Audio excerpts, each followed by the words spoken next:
Cha-ching. Hello, gang. Hello, this is King Kong here. And we're ready to do all those things, you know, in that incredibly important way we have of doing things. Come on, get a good running start there and get that kite up in the air. Get that kite up in the air. Pick up them feet. Pick up them kneeses. Come on, let's go. Get that kite flying, please.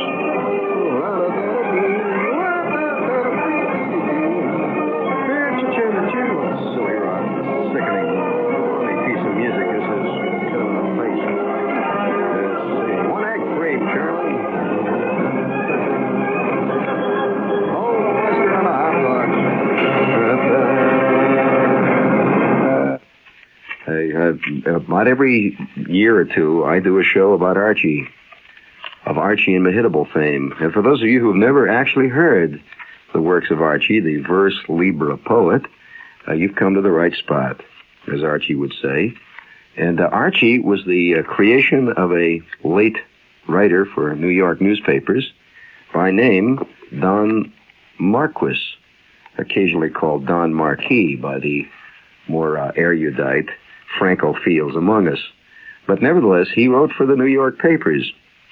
And I don't really know what papers he wrote for, because it was certainly, according to the book I have here, by the New York Sun paper he wrote. And the story of Archy was the story of a cockroach, actually. Archy the Cockroach was a free verse poet in life. So Archy, who was created by Don Marquis, was a poet who had passed into the great beyond, a verse libre, or a free verse poet. And he returned, due to the fact that he was such a terrible poet, he returned to what he really deserved in his second life, which was a cockroach. But he could not help himself. He continued to be a poet. And he lived in this newspaper office, is what he did. And every night, Don Marquis would leave his typewriter. You know, he's finished writing his column. He's a columnist, you see. He'd leave his typewriter there. And poor little Archy the Cockroach would come in and beat out this poetry, which he would leave for his boss, Don Marquis. He just called him boss, actually. He didn't really work for him. He used him. He oppressed him. He would actually use them. So he would come in, and since he was a very small cockroach, as cockroaches tend to be, he couldn't operate the keyboard correctly. He could not, among other things, he couldn't operate the capital bar. He couldn't raise the platen there, whatever they call it. And so he would run back and forth on the keys, and he would knock out his poetry by hitting his head on the keys. And it was all in small type. And Mr. Marquis would find these poems in his typewriter the next day. And he would put them in his column, you know, to let you hear what Archy is saying. So he had a whole bunch of friends, being a cockroach. Among the friends he had was Mehitabel the cat, who was his rotten alley cat, hung around in the back of the place there. You know, a lot of people know the more obvious stuff, but boy, some of this stuff is really great. Now, let's see. Archy is shocked. Archy interviews a spider and a fly, the merry flea. Would you like to hear the story of the merry flea, his little friend? Number 34. All right, I'll give you that one. So hold on there. Number 34. All right. No. That's kind of long. Here's one. Listen to this one. This is called a spider and a fly. It's kind of a good one. So if you'll set that up in there, just a little more of that in there. Just keep using that stuff. That's good stuff for Archy and Mehitabel. Yes, sir. All set? Any one of the cuts. It really doesn't matter. They're all the same. All right. A spider and a fly. And remember, this is a cockroach writing a letter to his boss. I heard a spider and a fly arguing. Wait, said the fly. Do not eat me. I serve a great purpose in the world. You'll have to show me, said the spider. Well, I scurry around gutters and sewers and garbage cans, said the fly, and gather up the germs of typhoid, influenza, and pneumonia on my feet and wings. Then I carry these germs into the households of men and give them diseases. All the people who have lived have the right to have this sort of life recover from the diseases, and the old soaks who have weakened their systems with liquor and iniquity succumb. It is my mission to help rid the world of these wicked persons. I, the fly, am a vessel of righteousness, scattering seeds of justice and serving the noblest uses. Well, it is true, said the spider, that you are more useful in a plodding, material sort of way than I am, but I do not serve the utilitarian deities. I serve the gods of beauty. Look at those gossamer webs I weave. Look at those. They float in the sun like filaments of song, if you get what I mean. I do not work at anything. I play all the time. I am busy with the stuff of enchantment and the materials of fairyland. My works transcend utility.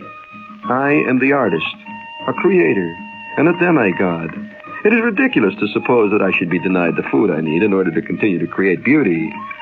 I tell you plainly, Mr. Fly, it is all damned nonsense for that food to rear up on its hind legs and say it should not be eaten. You've convinced me, said the fly. Say no more. And shutting all his eyes, he prepared himself for dinner. And yet, he said, I could have made out a case for myself, too, if I had a better line of talk. Of course you could have, said the spider, clutching a sirloin from him. But the end would have been just the same if neither of us had spoken at all. Boss, I'm afraid that what the spider said is true. And it gives me to think furiously upon the futility of literature. Did you really listen to that poem? How's that for a nice piece of work? Oh, but that's just the beginning, friends. Just the beginning. I went into a speakeasy the other night, boss, with some of the boys, and we were all sitting around under one of the tables and making merry with crumbs and cheese and whatnot.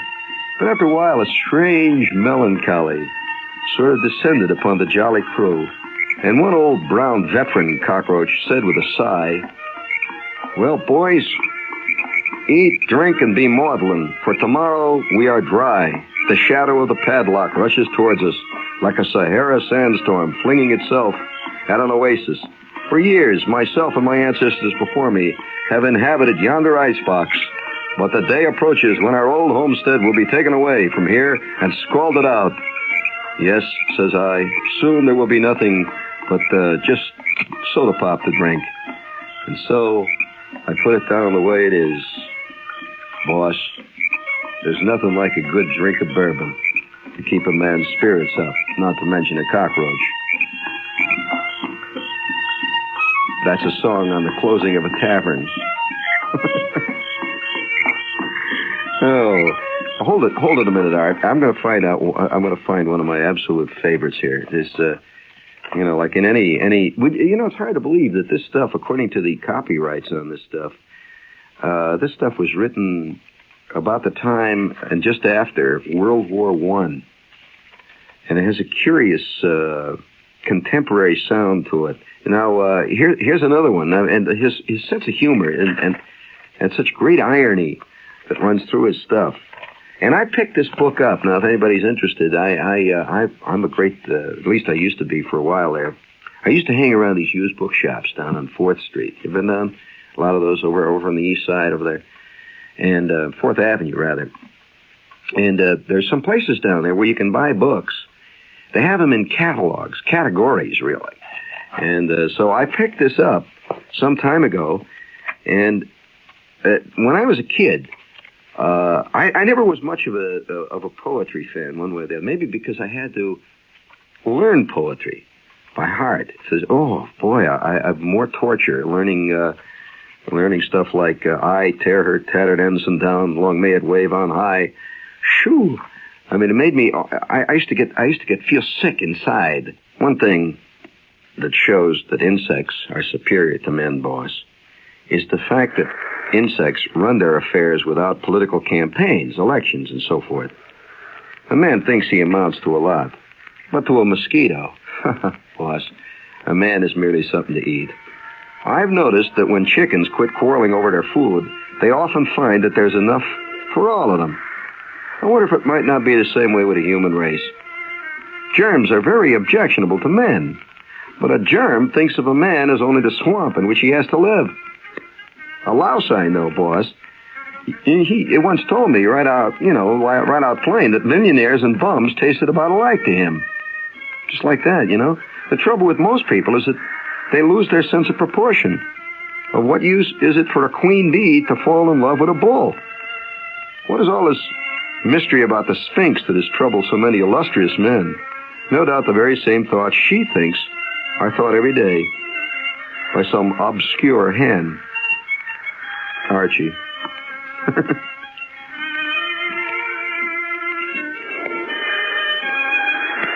Thank you. Thank you. Now, you know, thank you. Now, I'm not, thank you. It's real good. I'm not, the reason I'm reading this tonight, it's a very funny little thing happened. I'm not going to give any names or anything like that, but I got a letter from somebody, a teacher, in fact, who teaches here in New York, and she said that she had a kid in her class who she was a little worried about, you know. He was quiet and very introspective and never really made contact with the class or anything like that. And she said a very wild thing happened to this kid. That one day, suddenly, without any warning, he heard me doing on the air, he happened to run across my show, Don Marquis. Cockroaches. And the kid went out of his bird. And she said, practically overnight, it completely changed this whole kid's attitude. He walks around with volumes of Don Marquis now, and she says he writes poetry a la Archy. She said the kid has changed completely. Well, now that's Don Marquis would love that. He really would. You know, any writer who no matter what he writes and where he writes it, would, you know, just flip if he knows that he has really changed somebody. Somebody really was turned. I hate to use the word turned on, but somebody was really transformed because of what this guy wrote. Now, listen to this one. Here's a story of this is a fascinating little poem here. It's called Archy and the Old One. Just give me a little sound there, if you will, Arthur. And this is Archy talking about an old one. He said, one of the saddest creatures, boss, I ever saw was a turtle. He said he was 1,000 years old. Now, boss, no turtle looks very joyous. The style of architecture peculiar to the faces and necks of turtles is such that even if they were to feel gay internally, they would find difficulty in expressing their joy. A kind of melancholy dwells in the wrinkles of a turtle's neck. Actually, boss, the only thing that looks sadder than a turtle is a little dead fish that is served in an Italian table d'hôte restaurant. Well, boss, this turtle I'm telling you about was so old that he used to be a pet of Charlemagne. And he finally committed suicide. He stood on his hind legs and jumped up and bit himself on the forehead and held on until he died. I wrote a poem about this turtle after his death, which goes as follows. Why did he die? Perhaps he knew too much about the ways of men and turtles. He had seen too much, no doubt. Optimist in youth, of course. No doubt he was. Youth never quails. He preached to all his brother turtles. Moral, turtles turn to whales. But the weary ages passed, and he perceived turtles still continued to be turtles. Then he doubted, disbelieved, brooding for 200 years in discontent. He became a snapping turtle, savage cynic in his bent. Timon of the turtle tribe, so he withdrew from the world, remarking often, piffle, there is nothing true, nothing changes. All the salt that used to be scattered widely through the ocean still gives flavor to the sea. Nothing changes. All the bunk of long ago is still swallowed by the nations. Progress always stubs its toe. The moral? Well, the moral's quite an easy one, boss. Do not live to be 1,000. You'll be sorry ere you're done. The only way, boss, to keep hope in the world is to keep changing its population frequently. I am sorry to be so pessimistic today, but I see I need a change very badly. Boss, when do we start for Hollywood? I am eager to be gone. I wish to cheer myself up in some fashion. Your faithful little cockroach, Archibald.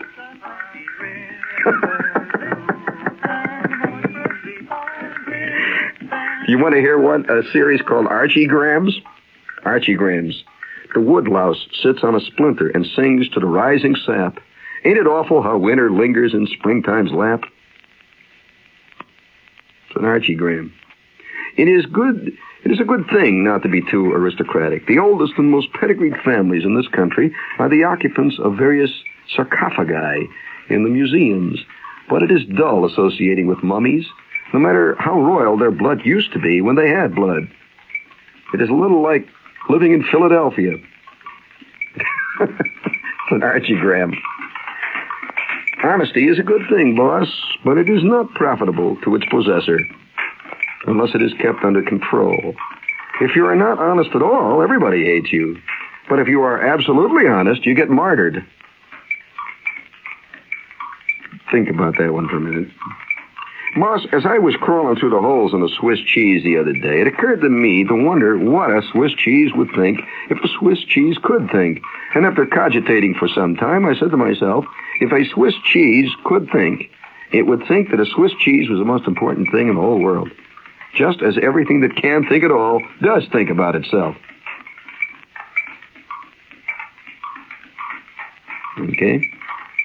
Are you a working anarchist? You want to hear what Archy said about anarchy? These anarchists that are going to destroy organized society and civilization and everything remind me of an ant I knew one time. He was a big red ant, a regular bull of an ant, and he came bulging down a garden path and ran into a stone gatepost. Curses on you, said the ant to the stone gatepost. Get out of my way. But the stone never budged. I will kick you over, said the ant. And he kicked, but it only hurt his hind legs.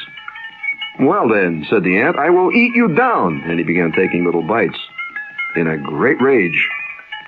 Maybe I said, you will do it in time, ant, but it will spoil your digestion first. Do you think you're going to change the world? A good many failures are happy because they don't realize it. Many a cockroach believes himself as beautiful as a butterfly. Have a heart. Oh, have a heart. And let them dream on. There's a goodie. Boss, I believe that the millennium will get here someday, but I could compile quite a list of persons who will have to go first. There's a goodie for you. 'Tis very seldom I have felt drawn to a scallop or a smelt, and still more rarely do I feel love for the sleek electric eel. That's an Archygram. Here's a quick Archygram. The oyster is useful in his fashion, but he has little pride or passion. Oh, yeah. You know, did you ever notice that when a politician does get an idea, he usually gets it all wrong? That's an Archygram. One queer thing about spring gardens is that so many people use them to raise spinach in instead of food. Everybody has two kinds of friends. One kind tries to run his affairs for him, and the other kind... Well, I'll be darned if I can remember the other kind. Now and then there is a person born who is so unlucky that he runs into accidents, which started out to happen to somebody else. Thank you. All right, thank you, Art. You know, I'll tell you, I don't mean to trouble you with this, but one of the most embarrassing things that I've had happen to me recently, talking about Archy and Mehitabel, is, it was about 2 years ago, something like that. And I go back home. You know, I go out to see, you know how you do. You have to occasionally go out and see your mother and all that stuff, and the people who you left behind in the rubble of your past. So I'm out there visiting my mother. See, it's one of those things over a holiday, and finally she says, "Listen," she said, "there's a lot of your junk down in the basement." She said, "What am I going to do about it?" She said, "Do you want me to throw it out or what?" I said, "What junk?" She said, "Well, you got a lot of your stuff. You know, you got a lot of junk down the basement. It's under the stairs, down there where I put all the canned goods and junk." I said, got stuff I've got? She said, yeah, it's down there. Well, I went down in the basement to see, what the stuff was. And it was a big cardboard box. And I dragged it out from under the stairs. And the first thing that I found was a tennis racket, which, when I first looked at it, I didn't remember owning. I looked at it, and vaguely from out of my past, there it was. It was my old tennis racket that I had when I was like 12, And there was a lot of other junk. I mean, total trivia stuff that, didn't matter one way or the other. But amid all this crud, I don't know what to do with it. I think I've been debating ever since. I have it here. I have it here in New York now. It's hidden in a drawer in my desk, and I'm not about to do anything rash with it. It was a gray notebook. You know the kind of gray notebooks? It's kind of a mottled black and gray cover. It looks like a ledger or something like that. One of those ring notebooks with hard cardboard covers. And I remember buying that notebook. I was about 14 or 15, roughly. I bought this notebook at the bookstore in high school. And I brought it back, took it home,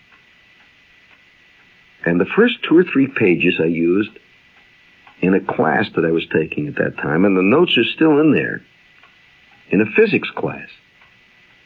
I was taking physics, and I had pictures of fulcrums.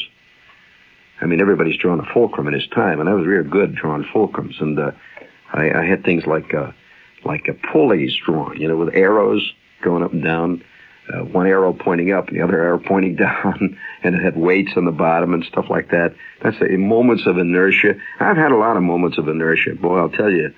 And so the first 3 pages were about physics.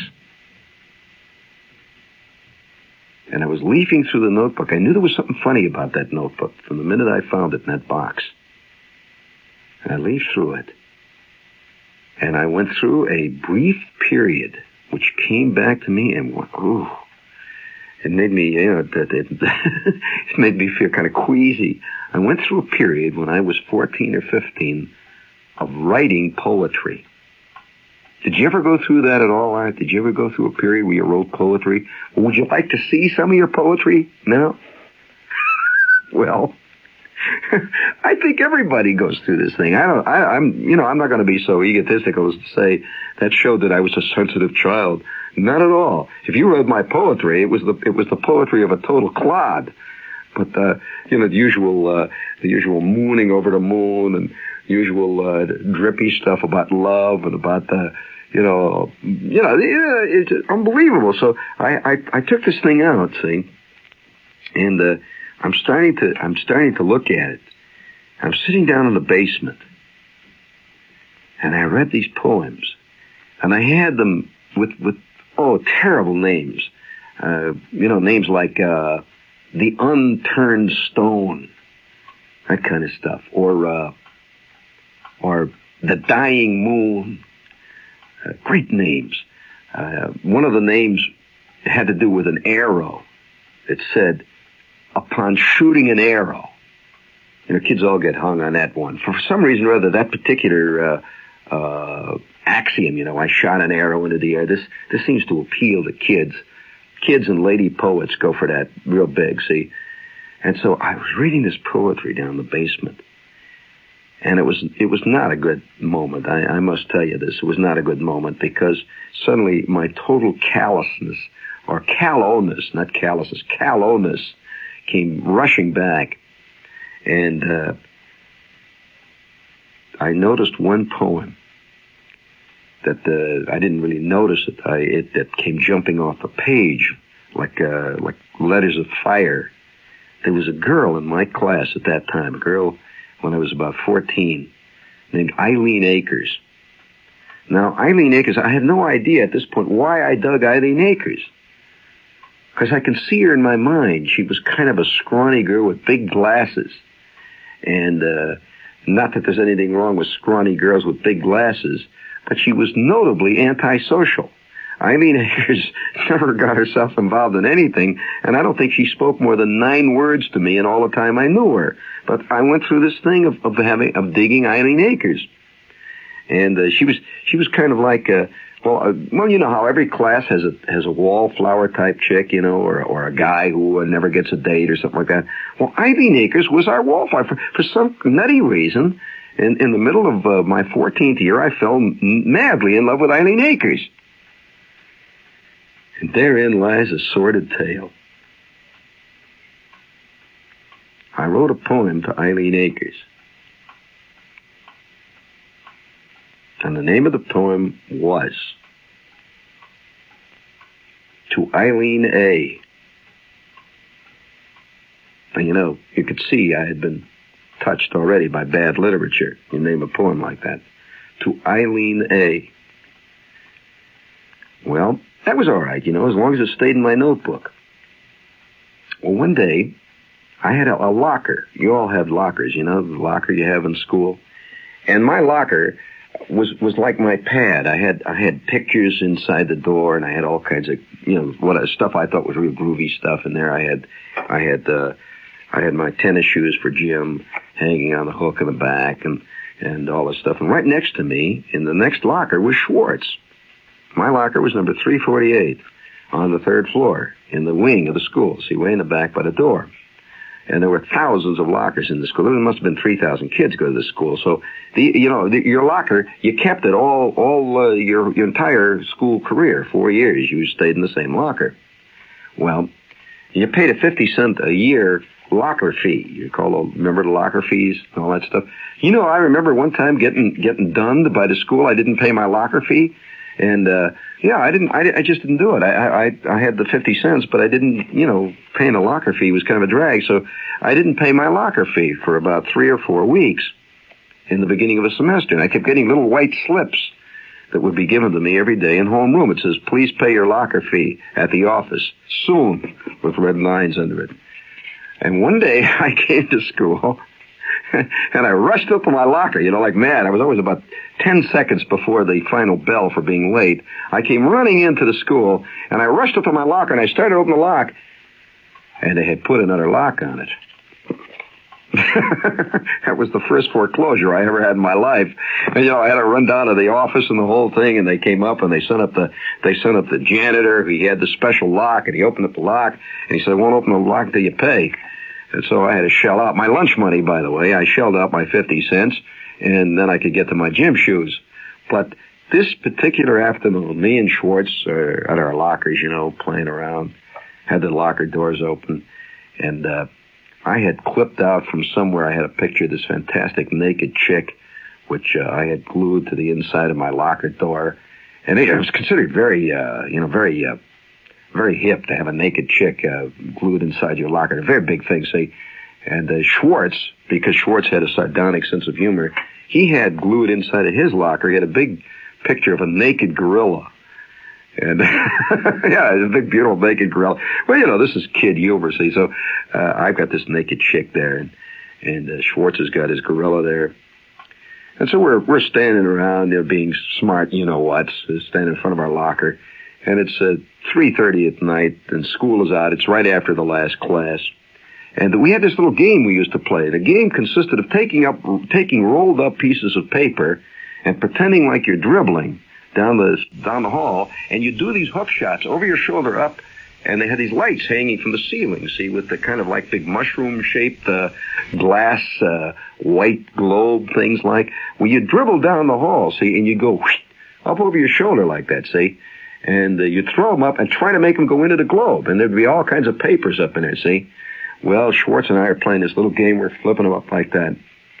And we tired of that, and we're hanging around our locker. And finally, it's time to split. And Schwartz says, hey, I smell smoke. I say, yeah, so do I. Oh, my God, no. There's smoke coming out of the chandelier, that big globe thing right over our locker, that the bulbs, they had these big 200-watt bulbs, the bulbs have caught the paper on fire. Have you ever set your own school on fire, kid? I mean, if you haven't, I do not recommend it. It's not one of it.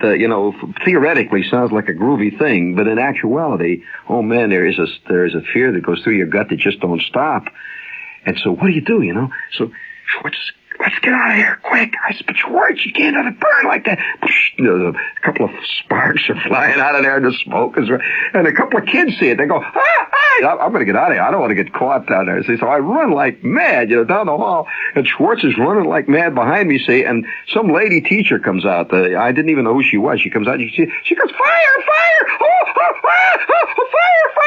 Oh, we did it. Oh, no. Schwartz and I did it. Well, I ran down to the second floor, and in the meantime, somebody had pulled an alarm. Well, for years, you've been in fire drills in school, and they had this big bell. It would go doing, doing, doing, doing, doing, doing, doing, doing.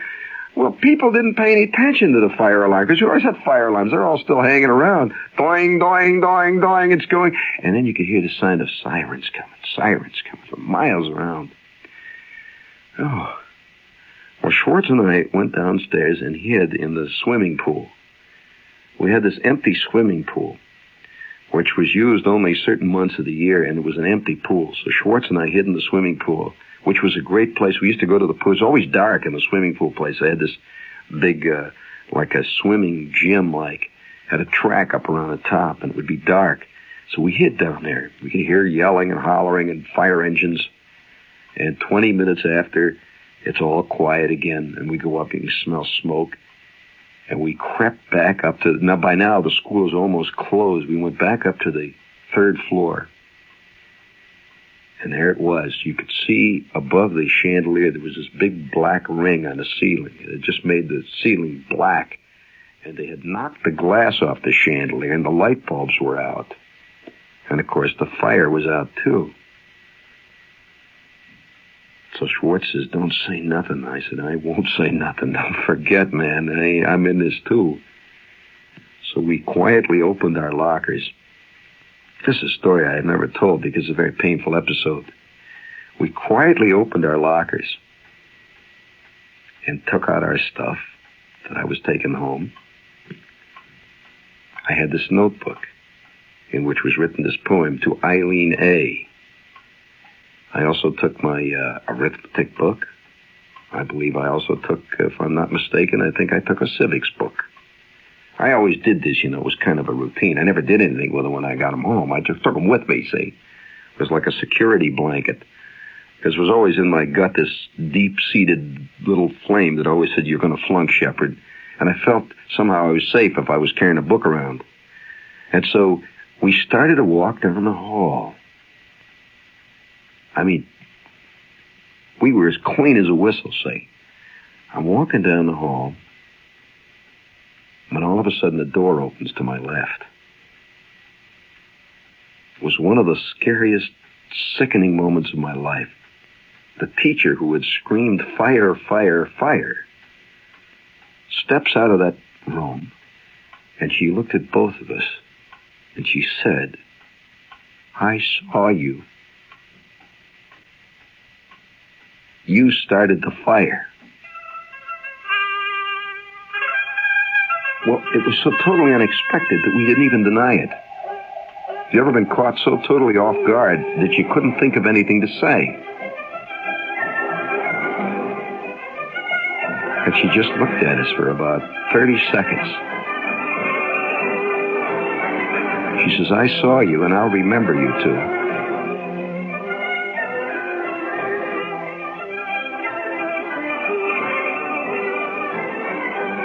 And then she went back into the room and closed the door. She never said anything to anybody about it. Oh, I was scared for a month. I was figuring that, I was going to get the business. And for some reason or other, that day killed my poetry period. The last poem in my notebook was To Eileen A., and it was only 2/3 finished. Because when you become a hardened criminal, it's a whole new set of values you develop. A whole new set of values, completely. And that day, for some reason or other, since I was now a hardened criminal who tried to burn down the school, I no longer saw anything ethereal about Eileen Akers. I began to be interested in an entirely different kind of girl. Like, for example, Barbara Mattoon, who looked like 3 or 4 or maybe 10 beach balls having a fight. She was totally different than Eileen Akers. And from that moment on, I have never looked back. But occasionally I smell a faint whiff. Just the slightest whiff of pursuing smoke. One never totally escapes, as Wardy Bliggins would have been the first to admit.